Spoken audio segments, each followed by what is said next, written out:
Assalamualaikum warahmatullahi wabarakatuh. Waalaikumsalam warahmatullahi wabarakatuh. Alhamdulillahilladzi hadana lihada wa ma kunna linahtadiya laula an hadana Allah. Subhanaka la ilma lana illa ma 'allamtana innaka antal alimul hakim. Rabbi shrah li sadri wa yassir li amri wahlul 'uqdatam min lisani yafqahu qawli.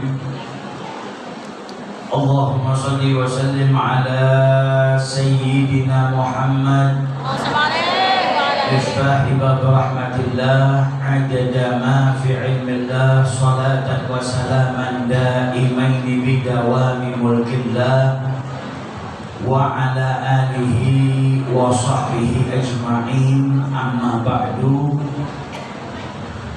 Yang saya hormati dan saya muliakan segenap para alim, para ulama, para kiai, dan segenap pengurus Jamiah Ahli Tariqah Al-Mu'tabarah An-Nahdiyah, dan juga pengurus Watanah dan seluruh panitia penyelenggara, hadirin wal hadirat yang dimuliakan oleh Allah Subhanahu wa taala. Alhamdulillah, siang hari ini kita dikumpulkan oleh Allah Subhanahu wa taala di majelis yang insya Allah dihujani berkah oleh Allah Subhanahu wa taala. Semoga hadirnya kita ke majelis ini mendapatkan keridhaan dari Allah Subhanahu wa taala dan tidak pulang dari majelis ini terkecuali dosa-dosa kita diampuni oleh Allah Subhanahu wa taala dan hajat-hajat kita dikabulkan oleh Allah Subhanahu wa taala. Amin ya rabbal alamin. Alhamdulillah, hari ini kita dikumpulkan di majelis ini untuk bersama-sama berzikir mengingat Allah Subhanahu wa taala. Di dalam Al-Quran Allah Subhanahu wa ta'ala memerintahkan kita fadhkuruni adzkurkum, ingatlah aku niscaya aku pun akan mengingat kalian. Allah Subhanahu wa ta'ala menjelaskan kepada kita, kalau ada orang yang ingat kepada Allah, maka orang tersebut akan diingat oleh Allah Subhanahu wa ta'ala. Kita mengingat Allah dengan berzikir, dengan melaksanakan kewajiban yang diperintahkan oleh Allah, dengan taat kepada Allah, dan Allah membalas ingat kepada kita dengan menghujani kita dengan kenikmatannya dan ampunannya. Maka insya Allah kita nggak dikumpulkan di majelis ini terkecuali sebagai petanda kalau Allah hendak mengampuni dosa-dosa kita dan hendak menghujani kita dengan kenikmatannya. Amin ya rabbal alamin. Di majelis ini kita juga diajak bersolawat kepada Nabi Muhammad SAW. Dibacakan sejarah hidup manusia yang paling mulia, yaitu sejarah hidup Nabi besar kita Muhammad Sallallahu Alaihi Wasallam. Dahulu di zamannya Nabi Muhammad, kalau ada orang yang pengen kenal sama Nabi, tinggal melangkahkan kakinya pergi ke masjidnya Rasulullah, maka dia bisa kenal dengan Nabi Muhammad SAW. Dahulu kalau ada orang yang rindu dengan Nabi Muhammad, maka dia tinggal keluar dari rumahnya, pergi ke masjidnya Nabi Muhammad SAW, maka dia bisa melepas kerinduannya dengan Nabi Muhammad. Nah, kita yang hidup 1400 tahun setelah wafatnya Nabi Muhammad, kalau ada yang pengen kenal sama Nabi atau rindu dengan Nabi Muhammad, kemana kita harus pergi?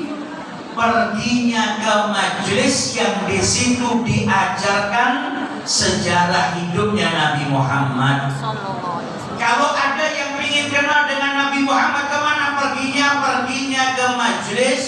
yang di situ diajarkan akhlaknya Nabi Muhammad Sallallahu Alaihi. Maka hadirnya kita ke majelis seperti ini adalah upaya untuk lebih mengenal Nabi Muhammad dan upaya untuk semakin cinta kepada Nabi Muhammad Sallallahu Alaihi Wasallam. Kenapa kok kita harus cinta sama Nabi? Karena Nabi menjelaskan man ahabbani kana ma'i fil jannah. Siapa yang cinta kepada saya, kata Nabi Muhammad, maka kelak dia akan berkumpul bersama denganku di surganya Allah Subhanahu wa ta'ala. Nah, bagaimana mungkin manusia bisa cinta sama Nabi kalau dia nggak kenal sama Nabinya? Kita diperintahkan oleh Allah dalam Al-Quran untuk mengikuti Nabi Muhammad. Qul in kuntum tuhibbunallaha fattabi'uni yuhibbukumullah. Siapa yang aku cinta kepada Allah, kalau dia nggak membuktikan dengan mengikuti Nabi Muhammad, cintanya dusta. Nah, bagaimana mungkin kita bisa mengikuti Nabi Muhammad kalau kita nggak kenal dengan Nabi Muhammad Sallallahu Alaihi? Berarti semakin kita kenal dengan Nabi Muhammad, akan semakin cinta kita kepada Nabi Muhammad Sallallahu Alaihi Wasallam. Dikatakan oleh para ulama, asbabul mahabbah, sebab-sebabnya orang itu mencintai itu terjauh ilal kamali wal jamali wan nawal. Orang itu biasanya jatuh cinta karena apa? Keindahan. Orang itu biasanya jatuh cinta karena apa? Karena sesuatu yang baik, yang bagus. Karena sesuatu yang sempurna. Sebagai contoh aja, jenengan kalau melihat ada makanan yang enak, bisa suka jatuh cinta. Bisa suka sama pakaian yang bagus. Jenengan suka sama seseorang, ya pasti karena ada sifat baik, atau karena ada kesempurnaan, atau karena ada keindahan pada diri orang tersebut. Tidak ada orang yang jatuh cinta. Kenapa kok jenengan jatuh cinta sama fulan? Oh, fulan itu saya cinta karena orangnya kasar, doyan ngomong melek, doyan ngerasani, doyan nyakiti hati. Tidak mungkin. Jatuh cinta kalau melihat Nabi seperti engkau melihat matahari yang sedang terbit di waktu pagi. Ada lagi sahabat yang ditanya Nabi Muhammad seperti apa? Nabi Muhammad itu seperti bulan purnama. Semua mempermisalkan Nabi Muhammad dengan sesuatu yang paling indah, karena memang tidak ada yang lebih indah. Tak seorang pun dari wanita pernah melahirkannya. Saking indahnya Nabi Muhammad itu sampai disifati apa? Khuliqta mubarra'an min kulli aibin. Atau itu terlahir tercipta terbebas dari segala kekurangan. Ka'annaka qad khuliqta kama tasya'u. Seakan-akan dirimu itu tercipta, terlahir sesuai dengan keinginanmu. Shallu ala Nabi. Itu saking sempurnanya Nabi Muhammad Sallallahu Alaihi Wasallam. Kalau bicara fisik gak ada yang ngalahkan Nabi Muhammad. Mau bicara akhlak, sifat baik, fama min khuluqin fil bariyati mahmud illa wa huwa mutalaqan an zaidil wujud. Di muka bumi ini gak ada akhlak yang baik kecuali nyontoh sinten, nyontoh Nabi Muhammad Sallallahu Alaihi Wasallam. Jangan naik mau sejarah hidupnya para wali. Kok wonten wali sing zuhudnya luar biasa, wonten wali sing ahli ibadah, wonten wali sing tawadhu, wonten wali sing sabarnya luar biasa. Niku sedanten akhlak nyontoh siapa? Nyontohnya Nabi Muhammad. Nabi Muhammad. Gak ada akhlak yang terpuji kecuali bermuaranya nyontohnya Nabi Muhammad Sallallahu Alaihi. Laqad kana lakum fi Rasulillahi uswatun hasanah. Suri tauladan kita siapa? Nabi Muhammad. Berarti kita harus mencontoh siapa? Nabi Muhammad. Kira-kira bisa nggak orang yang nggak kenal sama Nabi tapi mencontoh Nabi Muhammad? Boten saged.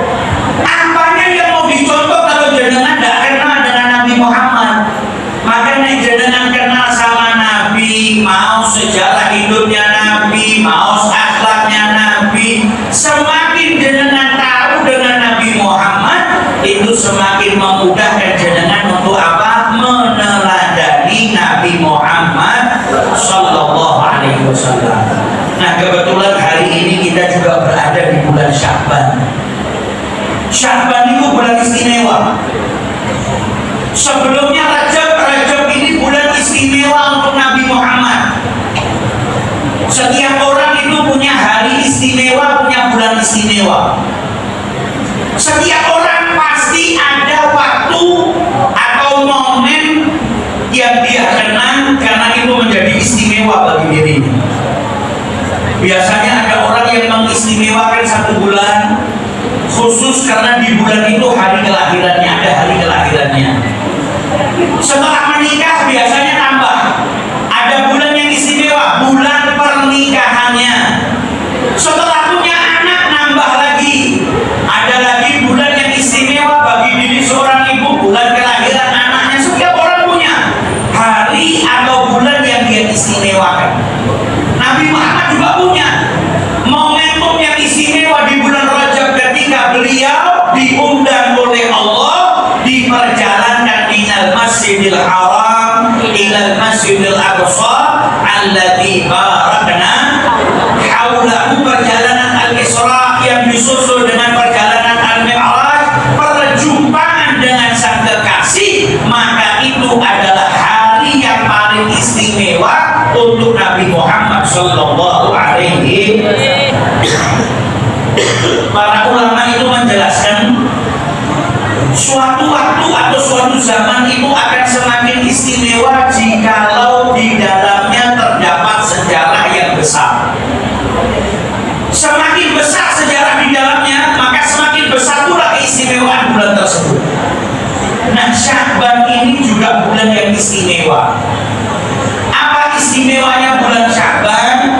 Di bulan Sya'ban ini banyak sejarah terjadi di dalamnya.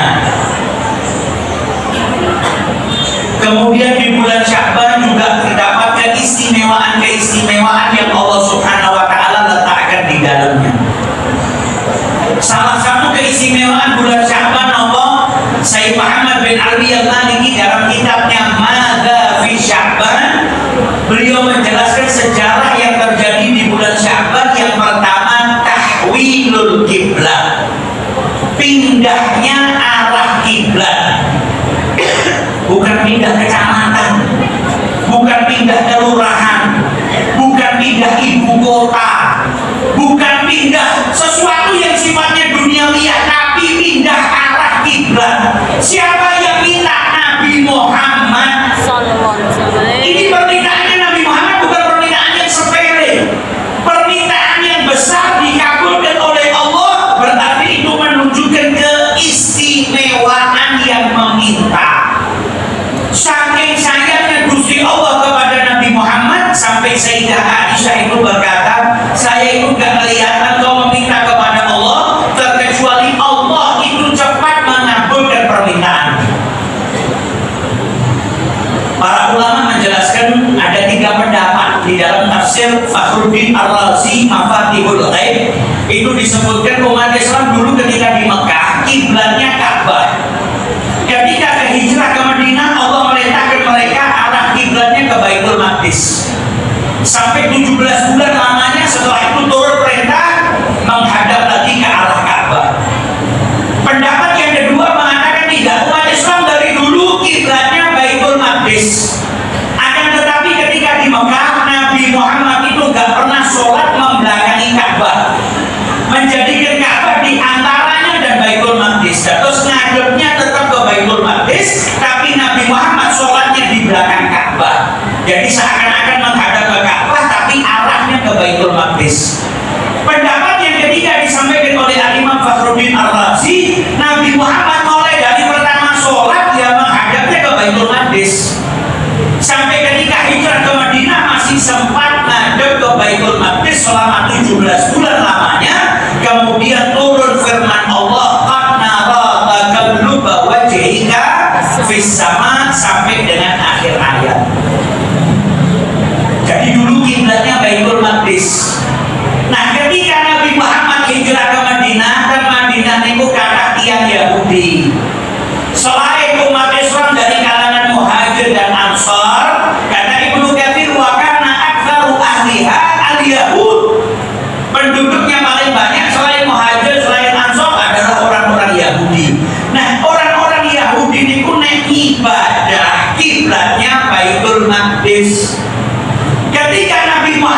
hijrah ke kota Madinah, orang-orang Yahudi itu berkata, innahu yukhalifuna wa innahu yatba'u qiblatuna. Muhammad itu tidak seagama dengan kita, ajarannya berbeda. Muhammad itu nggak ngikutin ajaran kita, akan tetapi ngikuti kiblat kita.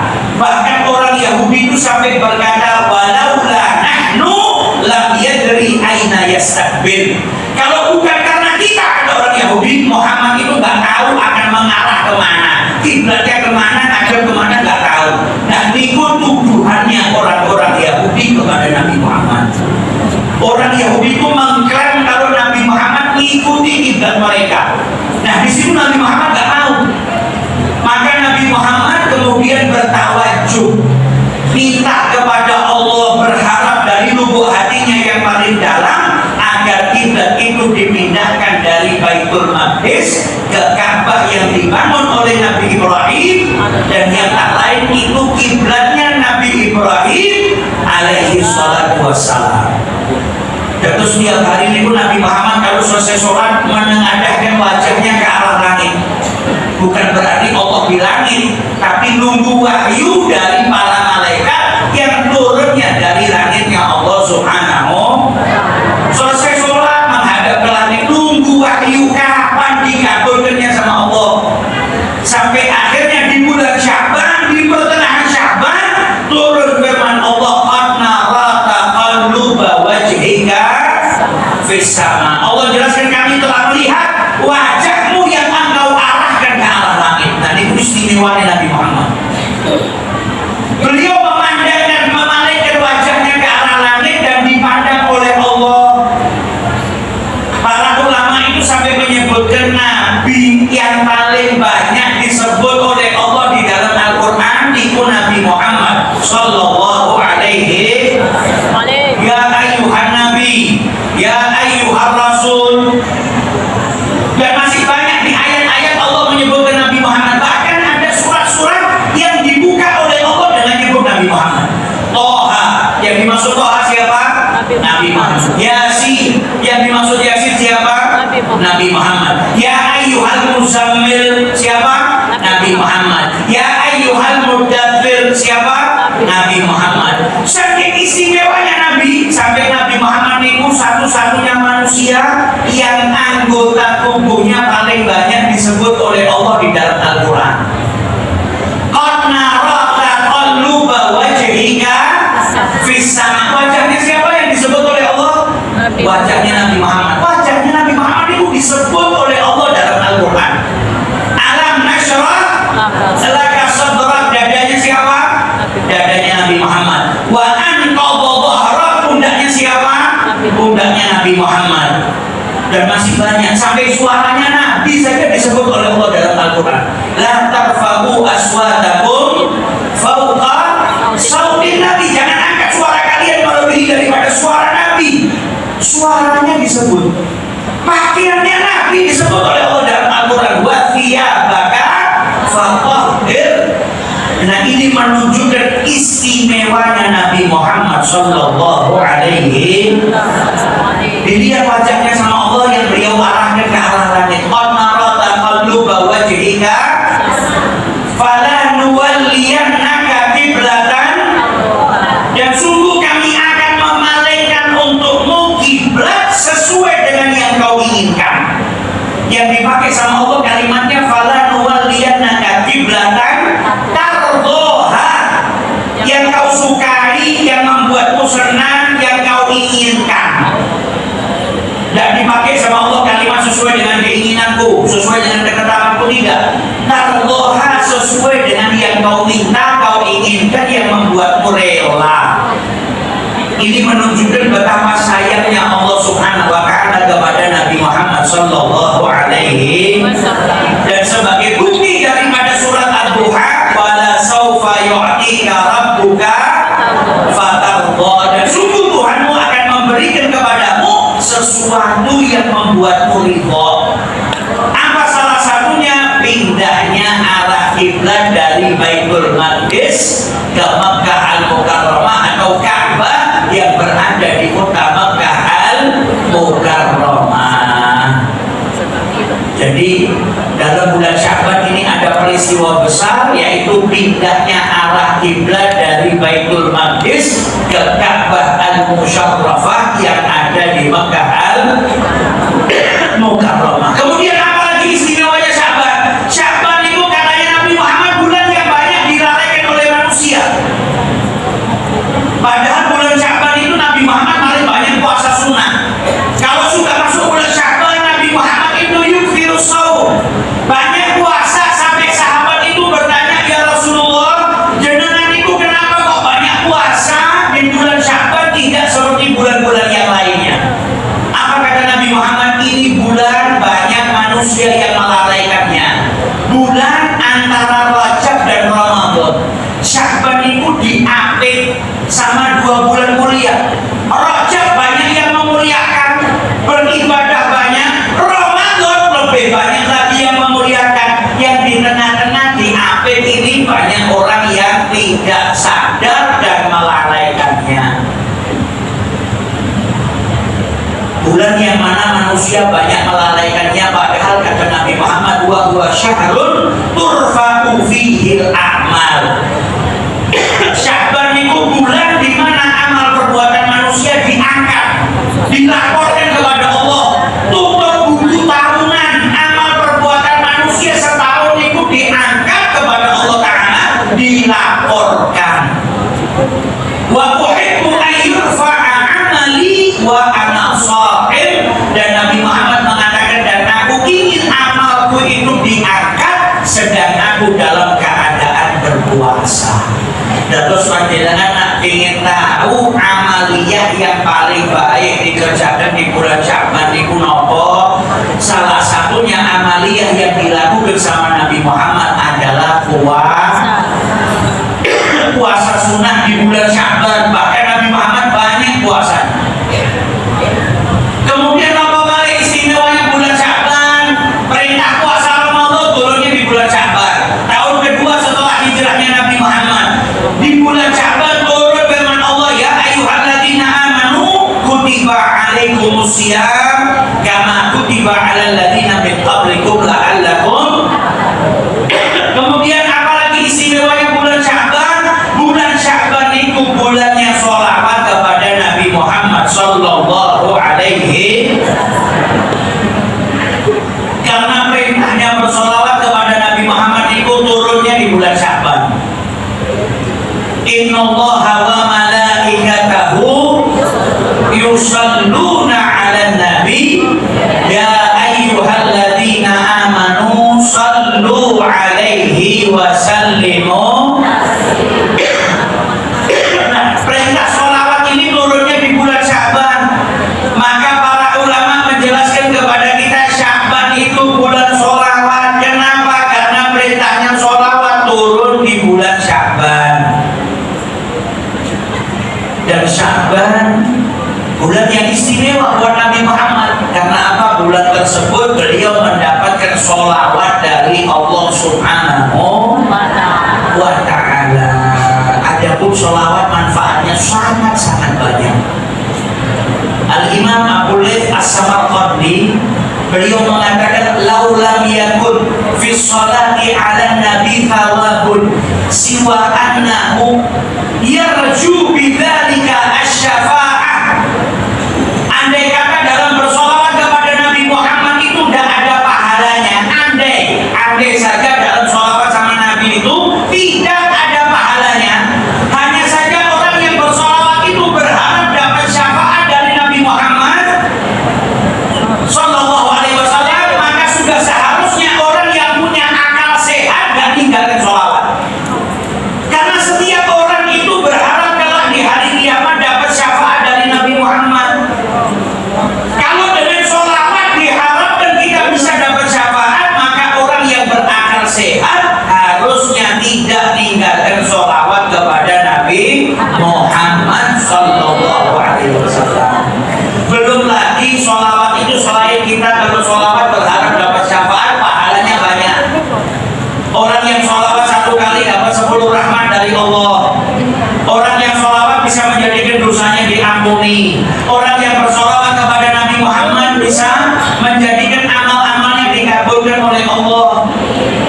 Dalam kitab Sirahul Miskin karya Habib Abdurrahman Al-Kaf disebutkan al-ulama, para ulama itu yattafiquna annal a'mal minha maqbulah wa minha mardudah.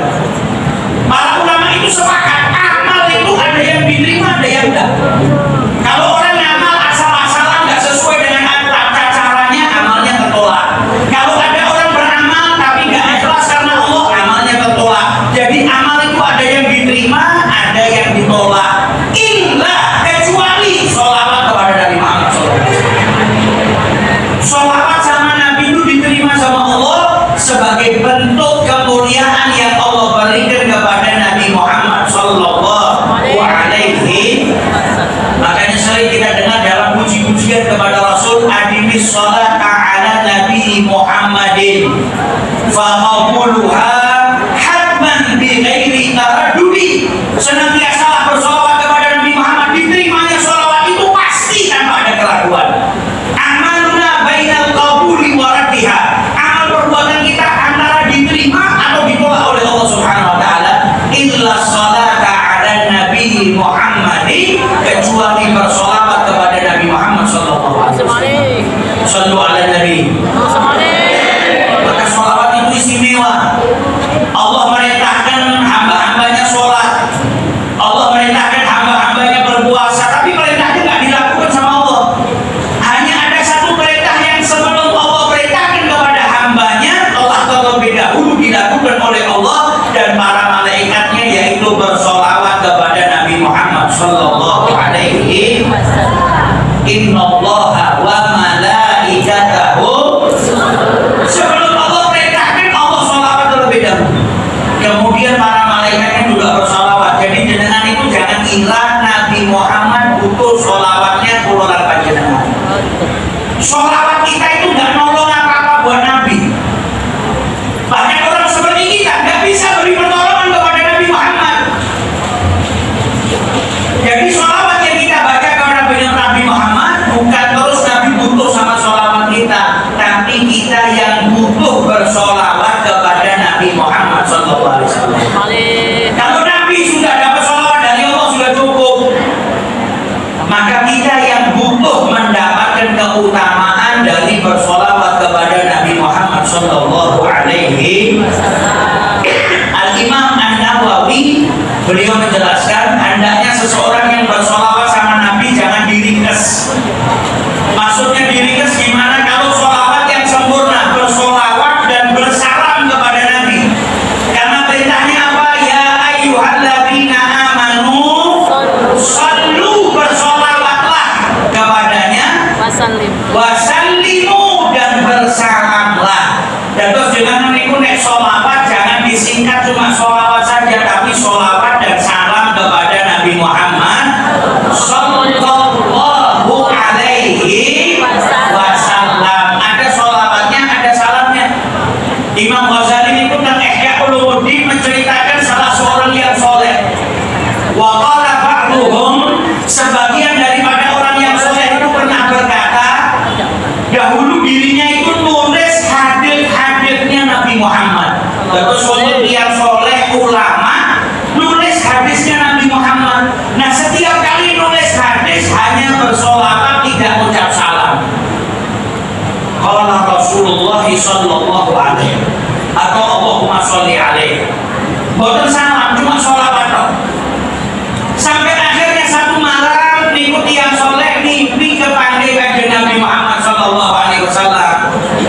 Dalam mimpinya Nabi Muhammad itu tanya sama orang yang sholawatnya diringkes tadi, "Amatutimmu sholat alayya fi kitabik?" Apakah kau tidak mau menyempurnakan sholawatmu di dalam kitabmu?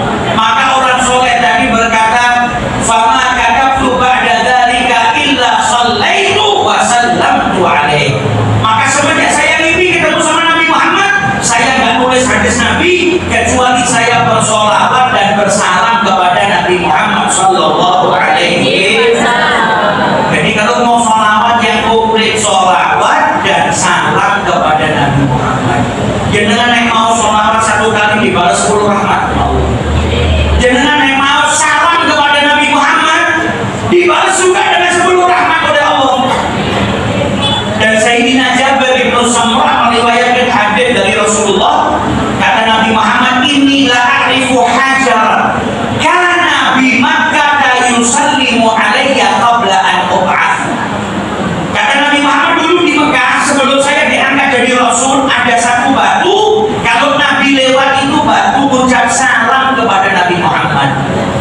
Jadi Nabi kalau lewat batu itu ucap salam sama Nabi, assalamu alaika ya Rasulullah. Sebelum Nabi diangkat jadi Nabi sudah ada tanda-tanda kenabian, irhasat. Salah satunya apa? Batu ucap salam kepada Nabi. Dan Nabi ketika meriwayatkan hadis ini beliau berkata, ini la'akrifuhul an. Sampai detik ini saya masih kenal, masih tahu batu mana yang dulu mengucap salam kepada saya. Ada batu mengucap salam sama Nabi gak dilupakan. Apalagi umatnya yang mengucap salam sama Nabi Muhammad SAW. Terus jenengan itu nek hadir teng maulidan, teng sholawatan, mau sembah tiap ya Nabi salam alaika. Selain dapat rahmat dari Allah, harapannya apa? Mugi-mugi salam itu lawan panjenengan diingat sama Nabi Muhammad sallallahu alaihi. Jadi nanti di hari kiamat kita harapkan Nabi melihat kita eleng. Oh, ini yang dulu semasa hidupnya banyak bersolawat dan bersalam kepada Nabi Muhammad sallallahu alaihi. Dan solawat manfaatnya masih banyak. Tadi dibaca Burdah Al-Madi. Al-Imam Al-Busiri itu diriwayatkan dalam kitab Al-Fawaid Al-Mukhtarah, dinukil dari kitab Anisul Mu'minin. Al-Imam Busiri itu dulu pernah kena sakit stroke, usibtu bisyadalin nisfi. Saya pernah sakit kena penyakit stroke, setengah tubuh saya mati separuh, lumpuh. Sudah pergi ke tabib tapi nggak dapat obat. Kemudian dikatakan oleh Al-Imam Al-Busiri, fasallaitu ala Rasulillahi mi'ata marrah qabla an anam. Sebelum tidur saya itu mau sholawat kepada Nabi Muhammad 100 kali. Kemudian tidur, dalam tidurnya mimpi ketemu sama Nabi Muhammad sallallahu alaihi wasallam. Dalam riwayat lain beliau sudah tulis burda, ada satu syair yang nggak bisa dilanjutkan oleh Nabi Muhammad. Kemudian Nabi Muhammad melepaskan kainnya, burdahnya, diberikan kepada Al-Imam Al-Busiri. Seraya beliau berkata, absyir bisyifa minallah, kabar gembira kesembuhan dari Allah Subhanahu wa taala. Kata Imam Busiri, bangun dari tidur faka'annama lam yakun burrun bi. Bangun tidur bukan hanya sembuh, tapi kata Imam Busiri, saya bangun tidur seakan-akan sebelumnya saya nggak pernah sakit. Sembuh total, dikasih kesembuhan oleh Allah Subhanahu wa taala. Berkat apa? Sholawat kepada Nabi Muhammad. Dan puji-pujiannya yang beliau susun tadinya mau dikasih judul Al-Bur'ah. Apa artinya Bur'ah? Kesembuhan, syifa. Karena Imam Busiri itu niatnya mau nyusun puji-pujian kaki Nabi Muhammad supaya dapat kesembuhan dari Allah. Tadinya mau dikasih nama Al-Bur'ah, tapi karena beliau dapat sorban, dapat kain dari Nabi dalam mimpinya, maka sebagai bentuk penghormatan kepada burdahnya Nabi Muhammad, maka beliau beri judul puji-pujiannya dengan Al-Burdah, takriman li burdatin Nabi sallallahu alaihi wasallam. Dan masih banyak keutamaan sholawat. Dan dengan itu nek maus fadhailus sholawat, keutamaannya sholawat kepada Nabi Muhammad bukan hanya dari hadis-hadis saja. Banyak para ulama yang menceritakan pengalaman pribadinya tentang keberkahan yang mereka dapat dari sholawat kepada Rasulullah sallallahu alaihi wasallam. Jadi kita harapkan insya Allah majelis pada sore hari ini dihujani berkah oleh Allah. Setiap sholawat yang kita baca diterima oleh Allah. Sholawat yang kita baca dihujani dan dibalas dengan hujanan rahmat dari Allah. Rahmat yang insya Allah memasukkan kita ke dalam surganya Allah Subhanahu wa taala. Semoga sebagaimana kita disampaikan oleh Allah ke bulan Sya'ban, Allah sampaikan kita ke bulan suci Ramadan. Dan dijadikan kita orang-orang yang bisa beribadah, berpuasa di bulan Ramadan dalam keadaan imanan wa ihtisaban hatta nahwa bil ghufran wal 'ibdu minan niran. Dan semoga hajat-hajat kita semuanya dikabulkan oleh Allah. Dijadikan anak-anak kita anak-anak yang saleh-salehah, anak-anak yang berbakti kepada kedua orang tua, anak-anak yang berjalan di jalannya Nabi besar Muhammad sallallahu alaihi wasallam, anak-anak yang cinta kepada Rasulnya.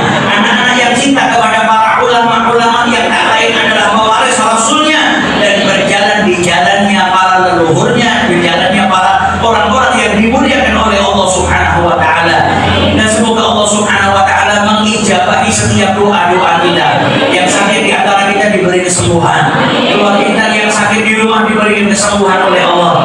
Dipanjangkan usia kita, diberkahi oleh Allah Subhanahu wa taala. Diberkahi rezeki kita, diberikan rezeki yang banyak, rezeki yang halal, rezeki yang barokah, rezeki yang bisa menghantarkan kita kepada keridhaan oleh Allah Subhanahu wa taala.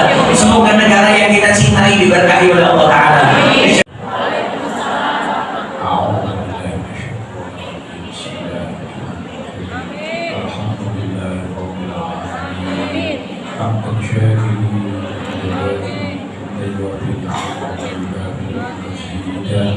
Ya Rabbana lakal hamdu kama yanbaghi li jalali wal 'azimi sultanik.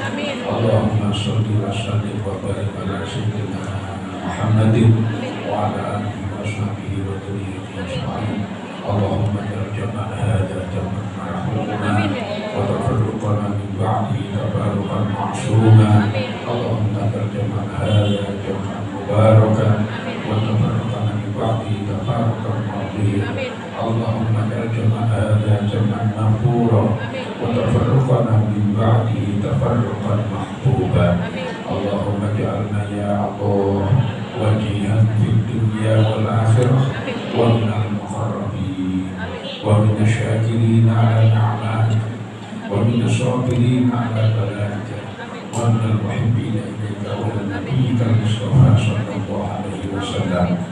Ya katsiran nawali ya hasanan fi'al ya qaiman bila zaman ya mutian bila hisab walakal hamdu walakal minnatu wasyarafu ala kulli hal.